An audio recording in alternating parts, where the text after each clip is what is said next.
Olá pessoal, sejam muito bem-vindos. Sejam bem-vindos à Faculdade de Ciências Médicas. Sou o professor Leandro, coordenador do primeiro ano de Medicina. Estou aqui com o meu amigo, coordenador da Fisiologia 1 e 2, professor Ayrton. Se apresenta aí, professor. Olá, turma. Eu sou o professor Ayrton. A gente vai estar aqui nesse semestre na Fisiologia Humana 1, na qual a gente vai estudar alguns aspectos relacionados aos sistemas do corpo humano. E para iniciar a nossa aula, a gente vai ter uma aula com o nosso professor coordenador do primeiro ano, professor Leandro, na qual ele vai falar sobre o sistema de controle e a homeostasia, que significa que o sistema, a função e a estrutura do corpo humano funcionando em perfeita harmonia. Muito bem, pessoal. Quer dizer que é uma alegria estar recebendo vocês aí esse semestre, né? O início aí da faculdade de medicina, e espero que vocês tenham 6 anos maravilhosos aqui dentro conosco. Sabe que a gente está à disposição de vocês. Nesse primeiro ano aí, eu estarei como coordenador, então vou estar à disposição. Em breve os representantes de turma vão estar sendo escolhidos aí por vocês, vão estar fazendo parte de um grupo que a gente vai estar debatendo, discutindo eventuais situações que vocês precisem de algum apoio. Legal? Então, já que o assunto é fisiologia humana, eu vou iniciar aqui os slides. E o professor Ayrton vai estar comentando comigo aí essa aula, né? Eu dou aula de fisiologia desde 2003. E o professor Ayrton dá aula desde quando? O professor Ayrton foi monitor do professor Leandro, né? Eu não ia contar essa parte, hein? E eu dou aula desde 2009. Muito bem, as novidades desse semestre, pessoal, aqui a gente está evoluindo aí no EAD, no ensino à distância, não é? Teremos algumas aulas especiais em que teremos uma espécie de desafio entre os professores. O professor Ayrton e o professor Rudolf já estão convocados, vocês vão conhecer o professor Rudolf em breve, né? Vou colocar para vocês daqui a pouco aí um mini clipe do que a gente já produziu. A gente produziu algumas coisas no semestre passado, vou colocar para vocês assistirem aí no meio dessa aula. E aí, sem mais delongas, vamos prosseguir aí, iniciar a nossa aula de visão geral do organismo humano como um conjunto de sistemas de controle.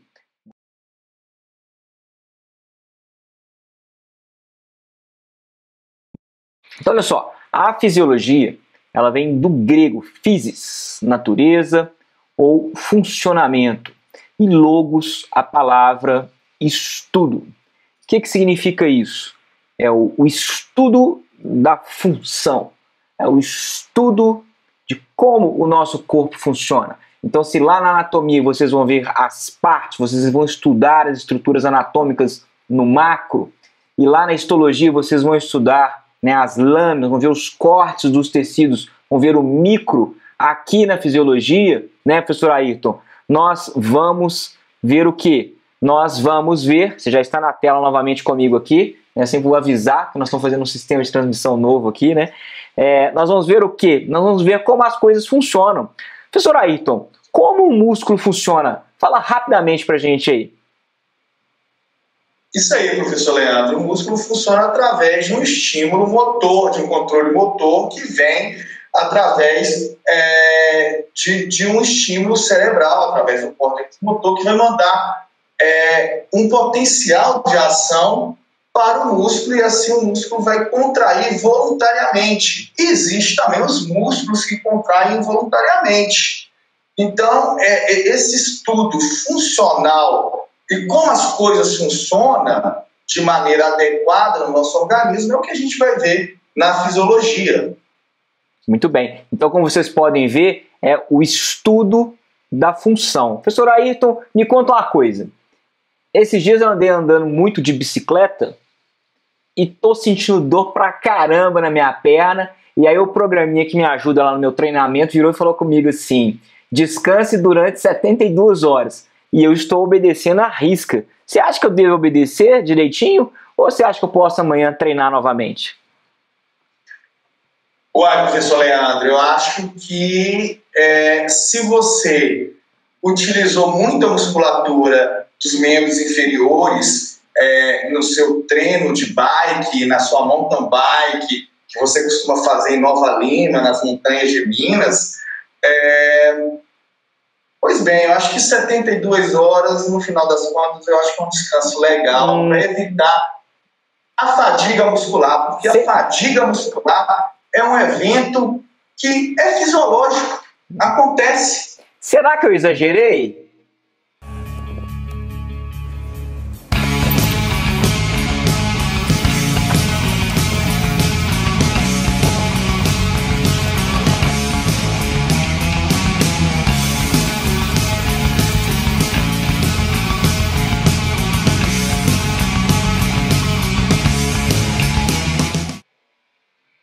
Eu te conhecendo bem, eu acho que você exagerou.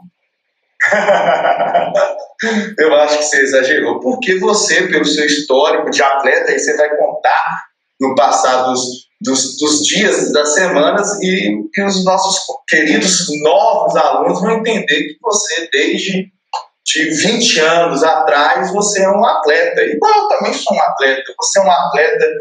E a gente é atleta das mais variadas formas. Então vocês vejam que teremos esse semestre algumas coisas entre atletas, não é? Os atletas aqui, e o professor Rudolf também. Vamos colocar uma foto do professor Rudolf aqui, que o pessoal já daqui a pouco vai conhecendo ele também. Muito bem, voltando então aqui para os nossos slides, pessoal. Olha só, o que faz então nós, né? O que nos faz vivos? Ou seja, o que é o sentido da vida? Né? Professor Ayrton, o que é ser vivo? O que é estar vivo? Será que estar vivo é o meu coração batendo? Será que é o fato de eu estar respirando? Será que é o fato de eu estar pensando? E aí, o que você me diz? Professor Leandro, eu acho que, de certa forma, com várias variáveis, eu concordo com você. Eu acho que estar vivo é as nossas células funcionando em perfeita harmonia. A gente tem células diferentes no nosso corpo todo. A gente tem células nos rins, a gente tem células diferenciadas no fígado, nos músculos, a gente tem os neurônios. Então, cada uma dessas células forma um conjunto de tecido, e esses tecidos formam sistemas, órgãos, e esses sistemas e órgãos, eles trabalham em harmonia, formando um controle geral do nosso corpo. Muito bem. E olha que interessante, pessoal. Essa imagem que eu coloquei para vocês, né? Tem duas pessoas ali pulando ali. Esse lugar aqui é na Noruega, um lugar muito bonito, né? Chama Trolltunga esse lugar. Estão observando lá a paisagem e tal, né? Mas nos leva a uma reflexão. Será que o fato do meu coração estar batendo significa que eu estou vivo? Né? Isso não é verdade, sabe por quê? Porque eu posso ter o meu coração em atividade, aquelas células estão em atividade, mas eu posso ter morte encefálica, né? Chamada morte cerebral. Então vejam como é que esse conceito de vida ele é relativizado e a gente deve pensar um pouco mais a respeito nisso. Por exemplo, vejam temas polêmicos, né? Bebês que nascem anencefálicos, eles não terão um desenvolvimento neurológico. Isso não é compatível com a vida, né? Ou eles morrem logo no início, depois aí do parto, ou aí pouco tempo depois, meses depois, mas o coração deles bate, porque o coração tem um tecido especializado de condução dos chamados potenciais de ação, que recrutam esses músculos cardíacos para a atividade. Então, algumas funções chamadas vegetativas e funcionais, né, nesses fetos anencefálicos, elas vão estar funcionando. E vejam que dificuldade é explicar para uma mãe, por exemplo, que aquele feto anencefálico ele não é um feto viável e compatível com a vida, como a gente conhece, né? Outros critérios também para doação de órgãos, pessoal, é o critério de morte encefálica. Né? Quando se fala, o paciente tal fez doação de córnea, de fígado, de coração, né, de pulmão, isso só é possível se existirem os critérios de morte encefálica, ou seja, sem atividade cortical, sem atividade superior, de funções superiores lá e de tronco, inclusive, e aí sim é possível fazer doação daqueles tecidos que ainda estão vivos para, né, receptores, viabilizar, né, que os receptores prossigam com a vida. Então, um transplante muito comum que é feito é o transplante de córnea, né? Senão você tira uma córnea de uma pessoa e transplanta, você devolve a visão, por exemplo, para alguém que não está enxergando.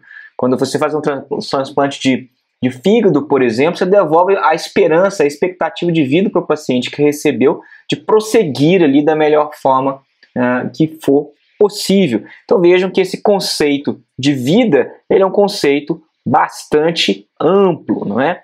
Na verdade, então, a fisiologia busca explicar mecanismos físicos e químicos responsáveis pela origem, desenvolvimento e progressão da vida. Então, desde o nosso nascimento, talvez até antes, né, no processo de gestação, tem a fisiologia aí, da gravidez, a fisiologia da fecundação. Vocês vão ver daqui a pouco, tem várias divisões aí de estudo da fisiologia. Então, origem, desenvolvimento e progressão da vida. Então, a fisiologia humana tenta explicar o quê? As características e os mecanismos específicos do corpo humano que fazem, então, dele um ser vivo. Professor Ayrton, você está vivo aí ou já dormiu? São 11 horas e 45 minutos nesse momento. Está vivo? Eu estou aqui firme e forte, escutando, e exatamente... A ideia é justamente essa. Quando a gente fala que o organismo está vivo, pode ser que tem outros sistemas para a gente entrar, com outros sistemas que estão com mau funcionamento e outros está preservado. E disso tudo vem a questão de doação de órgãos também, né? Muito bem, vamos prosseguir então aqui, pessoal. Olha só, então veja aí, nosso corpo tem 100 trilhões de células, 60% do corpo humano é líquido. Aliás, vocês já tomaram água hoje? Né? Se a gente é constituído de água, uma das coisas que a gente tem que fazer é hidratar.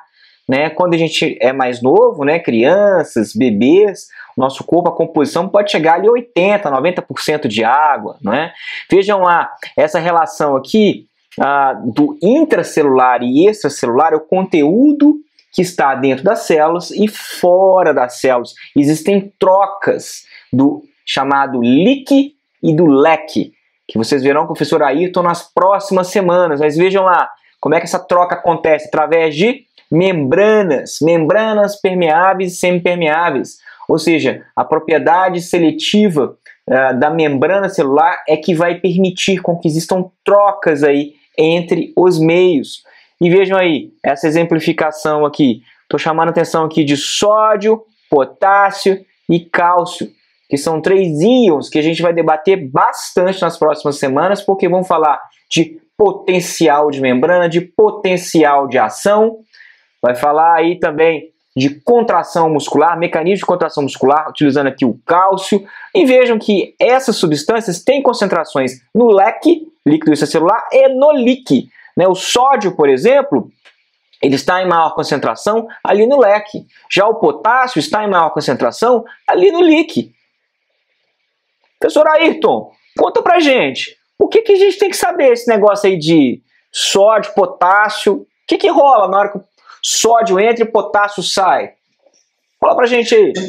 Então, professor Leandro, eu gosto de falar um pouco para os alunos o seguinte, para eles entenderem um pouquinho que a concentração de sódio é maior no leque do que no leak, eu pergunto para eles, o que no seu dia a dia, o que você come o dia inteiro? Como é que é a alimentação? Aí eu vou lembrar daquele pãozinho francês, aquele pão de sal que todo mundo gosta, aquele churrasco com sal, né? Gostoso, aqueles chips, né? Então, ou seja, o que a gente ingere o tempo todo é sódio. Aí, daqui a pouco a gente pode falar do sistema de controle, a gente falar da água que vem depois, né? E por que eu sinto sede? Professor Ayrton, por que eu sinto sede quando eu como aquela carninha de churrasco? Porque a carninha de churrasco, ela tá com um tempero de sal, aquele sal grosso gostoso, e o sal, ele vai aumentar a sua concentração de sódio extracelular, e com isso vai fazer com que a água do líquido intracelular, por osmose, por diferença de concentração, vai passar do líquido para o leque. e com isso você vai sentir a sede. Além do mais, tem um mecanismo da sede no hipotálamo, né, e que vai ativar o hormônio ADH, e você vai sentir a vontade, né, intrínseca até, né, às vezes você vai intrinsecamente na geladeira pegar um copo d'água ou no bebedouro beber uma água por causa dessa concentração aumentada de sódio plasmático. Ó, nós estamos falando aqui de churrasco, de carninha. Eu quero saber o seguinte: quando essa pandemia acabar, se os nossos alunos vão convidar eu e você para o churrasco que eles vão fazer aí, hein? Será que vão convidar ou não? Vão convidar, não? Eu acho que só vão me convidar, vai convidar você não, hein? Muito bem, voltando aqui para a nossa aula, para a gente não delongar muito. Pessoal, olha só, aí está a tabela então de manutenção de condições quase constantes no meio interno. A gente tem um equilíbrio, então se a gente pegar lá e olhar lá a temperatura do nosso corpo, a gente tem lá uma variação ali, olha, que fica ali 36, 37, alguma coisinha, né? Se a gente começar a passar desses valores, né? Se a gente começar a subir demais essa temperatura, acima de 37,3, nós teremos febre. E se a gente abaixar essa temperatura, né, para baixo aí de 36 graus, nós começaríamos a ter hipotermia. Vamos pegar aqui um outro de controle, a glicose, por exemplo, né? Tem um valor normal de 85, com uma faixa de normalidade de 75 a 95. Se subir demais, a gente vai ter uma hiperglicemia. Alguns casos de descontrole da glicose, a gente tem a doença que chama diabetes. Se baixar demais ali de 75, 60, 50, podemos ter um outro quadro que chama hipoglicemia, não é? Vejam ali mais algum. Ácido básico, equilíbrio do ácido básico. O nosso pH normal ali, ó, em torno de 7,4, admitindo uma tolerância ali, 7,3, 7,5. Saibam que se eu abaixar ali o meu pH de 6,9 ou aumentar de 8, isso pode ser incompatível com a vida. Então vejam como o nosso corpo tem aí que manter a homeostasia, manter o equilíbrio. É por isso, então, quando a gente vai fazer uma atividade física, falamos agora há pouco aí de mountain bike, né? Se a gente for fazer uma atividade de mountain bike no sol, estiver muito quente e minha temperatura corporal começar a subir, meu corpo vai ter que lançar a mão de mecanismo para fazer eu perder calor. Então eu posso começar a suar bastante, né? E se eu começar a perder líquido, perder calor, né? Eu vou ter sede, até porque eu estou também fazendo atividade física, meu metabolismo está aumentado, a exigência está maior. E isso aí vai ser formas de sempre manter o corpo em equilíbrio, em homeostasia. Tá legal, pessoal? Pois bem, já que a gente está falando de equilíbrio, professor Ayrton, conta um negócio para mim. Você tem medo de andar de avião? Se eu tenho medo de andar de avião? Tem não. Tem não? Eu tenho medo de altura pra caramba. Tem medo de altura? Olha só, então... Eu fico até tremendo, mas no avião... É de boa? Tá de boa, mas... Mesmo nesses teco-teco aí que voam de vez em quando lá pra sua cidade? Vou não. Não? Esse você não vai não? Não. Esse avião... O carro prato não chega em pé. Mas tem um avião que chama ATR, que faz voos regionais aqui em Minas, que é um avião considerado super seguro, apesar dele ser, né, um turbo-hélice e fazer um barulhinho um pouco maior. Mas eu estou introduzindo esse assunto de avião porque eu vou falar aqui agora para eles sobre o sistema de controle de altura do avião. E por que eu vou falar sobre isso? Porque a gente tem lá a chamada altura real, a gente tem a altura ideal, né? Então vejam bem, o piloto está lá conduzindo a aeronave e de repente ele verifica, opa, eu estou vendo aqui no meu altímetro, então veja, é um sistema aqui de controle que está me informando a altura que o avião se encontra. Dependendo da altura, ele vai precisar subir mais, então ele vai fazer o quê? Utilizar mecanismos de elevação para elevar o avião, vai pegar um manche e vai puxar. Agora, se estiver alto demais, o que ele vai ter que fazer? Ele vai ter que descer o avião, abaixar ali o nariz do avião, né? E descer. Mecanismos de abaixamento. Vai pegar um manche, vai empurrar o manche e esse avião, então, vai descer. Essa analogia que a gente está utilizando de sistemas de controle, pessoal, é exatamente como o corpo humano faz. como o corpo humano lança mão. São chamados aí efeitos de controle. E a gente tem retroalimentações, controles que são aí do tipo negativo, chamado de feedback negativo, ou seja, ele é um efeito negativo em relação ao estímulo inicial. A maioria do nosso corpo é isso, exatamente para poder não deixar valores subirem demais. Por exemplo, minha pressão arterial começou a subir demais porque eu comecei a fazer uma atividade de subir escada correndo. Né? Quero subir muita escada aqui correndo. Né? Até interessante que eu lembrei aqui, professor Ayrton, existe lá nos Estados Unidos uma competição de quem sobe correndo mais rápido em Empire State, aquele prédio lá nos Estados Unidos, sabia? Through that access door near the front is a key to a top finish. And a bucket list event in the city of New York.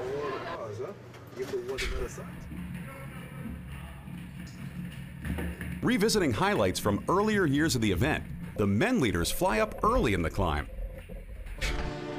Again, looking back a few years, Susie Walsham of Singapore leads the pack on the early flights.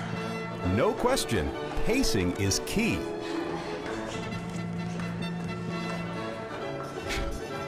On the windy 86th floor observation deck, the winner approaches. It's Frank Carino of Colombia in 1050.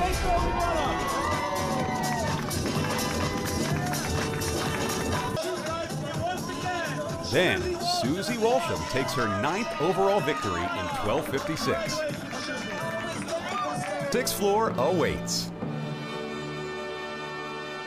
O que você acha? Sei, acho que tem 174 andares, né? E uma vez por ano tem essa corrida. Aí, cara, você me lembrou uma ideia. A gente tem aulas FACTS, aulas de fisiologia experimental, e uma das aulas que vocês irão fazer com a gente é uma aula que a gente vai fazer uma atividade física lá na faculdade, que vocês vão ter a oportunidade de conhecer, que a gente vai subir escadas e descer escadas para a gente ver como que está o seu padrão de frequência cardíaca e frequência respiratória. Aí daí você continua aí, cara. E será que esse pessoal está muito sedentário, hein, professor Ayrton? Será que eles vão subir as escadas lá e o coração vai disparar, vai conseguir subir só um andar? Porque, vejam bem, o nosso corpo... Professor Leandro, tomara que a turma 74 esteja cheio de atletas, porque nós estamos tendo aula com a turma 72 e 73 e eu estou vendo um bocado de sedentário. Tanto na turma de 72, que é Fisiologia 2 e Fisiologia 3. Polichinelo, você sabe o que é polichinelo? Aquele que bate assim, ó. Opa, opa.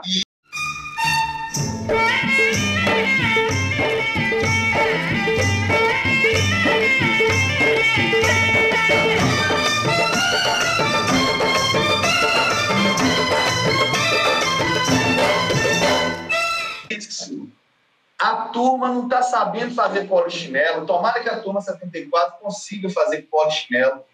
Eu acho que você vai... Então, ó, se o professor Ayrton vai fazer a aula aí de esforço subir as escadas com vocês, né?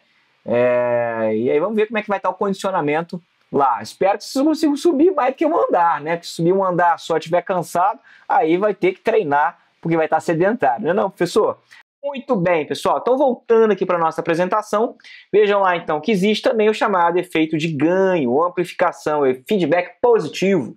Um dos exemplos clássicos disso aqui, pessoal, é o trabalho de parto.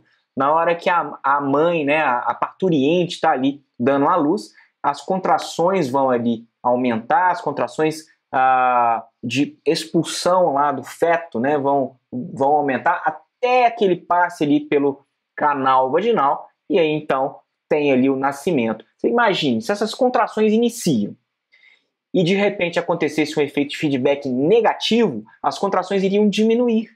E esse bebê que estava ali na progressão, ele iria parar de progredir. Então, veja que o feedback positivo, apesar de ser mais raro no corpo humano, ele existe e ele é muito importante. Tá legal? Pessoal, olha só. Vamos ver lá agora. Sistema de controle de ventilação pulmonar.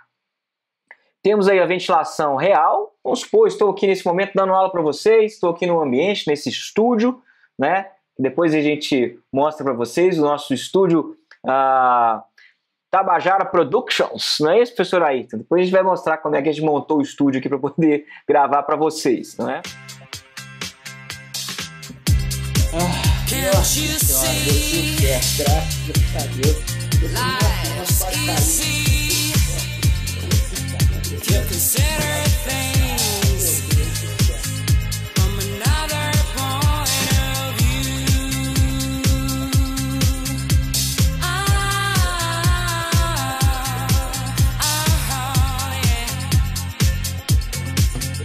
In another way, from another point of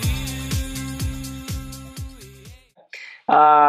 E aí, minha respiração aqui, minha ventilação tá normal, porque eu não estou fazendo esforço físico. Eu estou respirando tranquilo. Agora vamos imaginar que eu necessitasse de sair correndo aqui para buscar algum equipamento que faltou, eu estava precisando.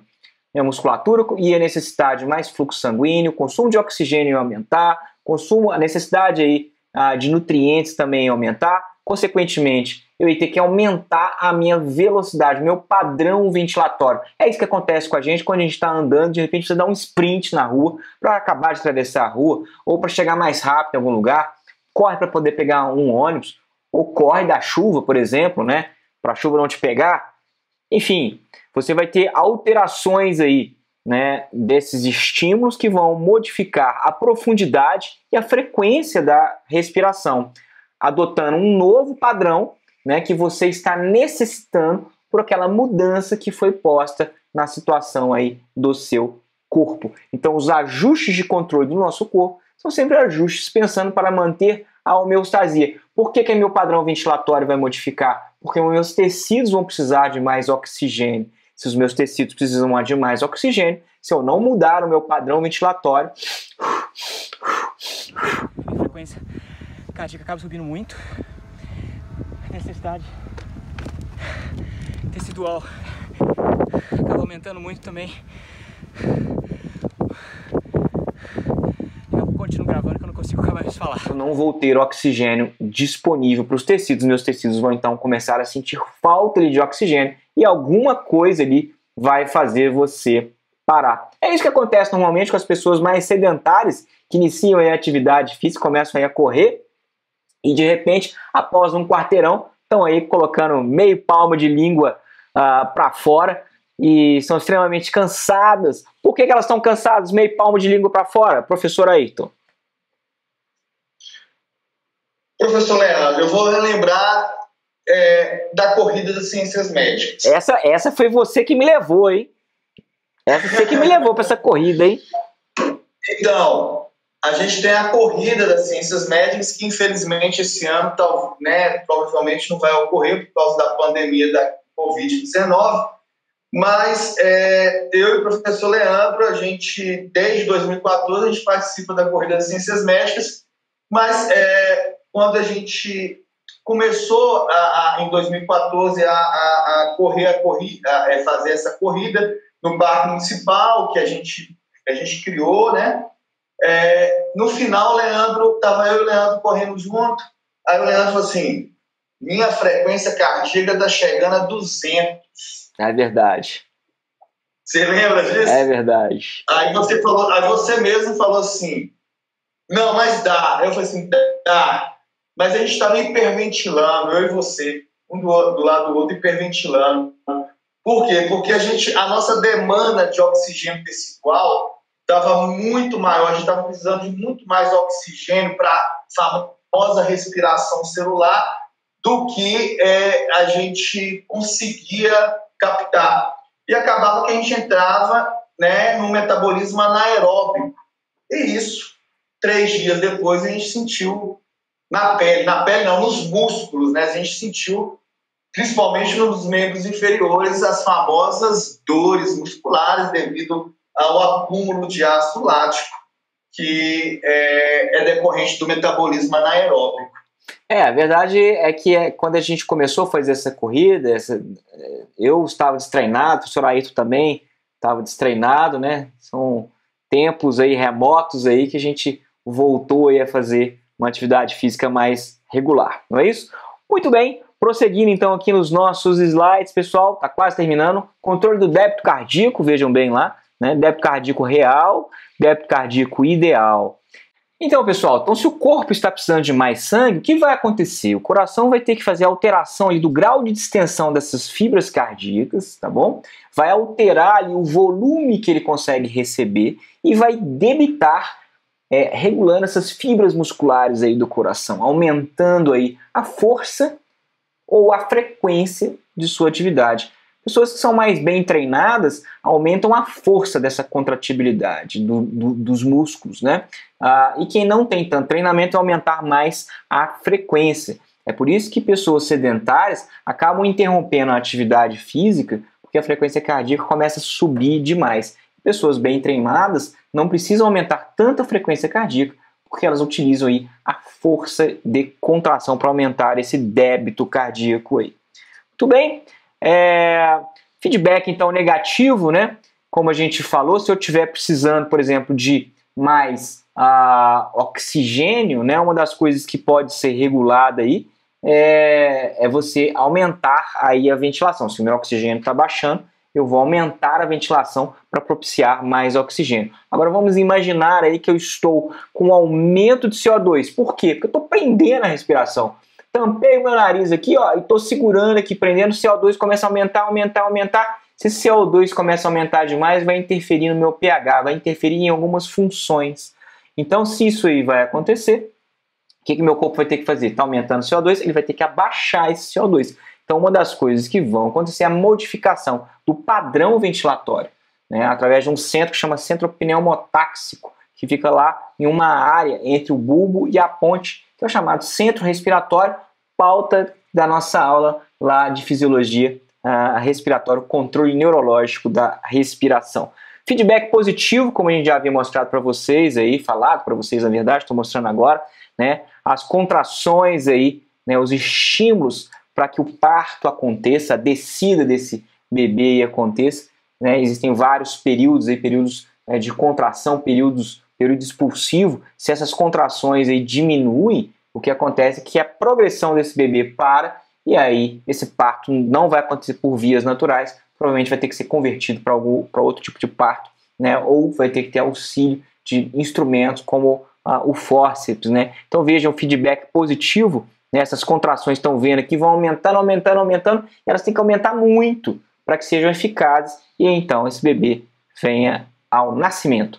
Então, pessoal, principais sistemas de controle e a importância deles na medicina: controle do débito cardíaco, da pressão arterial, do volume do leque, né, como falado do professor Ayrton agora há pouco aí, a questão aí do sal, da ingestão do sal, né, controle da osmolaridade do leque, controle do pH, da glicemia, do metabolismo basal, controle da ovulação, controle dos níveis de gordura, concentração de proteínas, resposta inflamatória, motilidade táxica, equilíbrio, né, temperatura interna, código genético.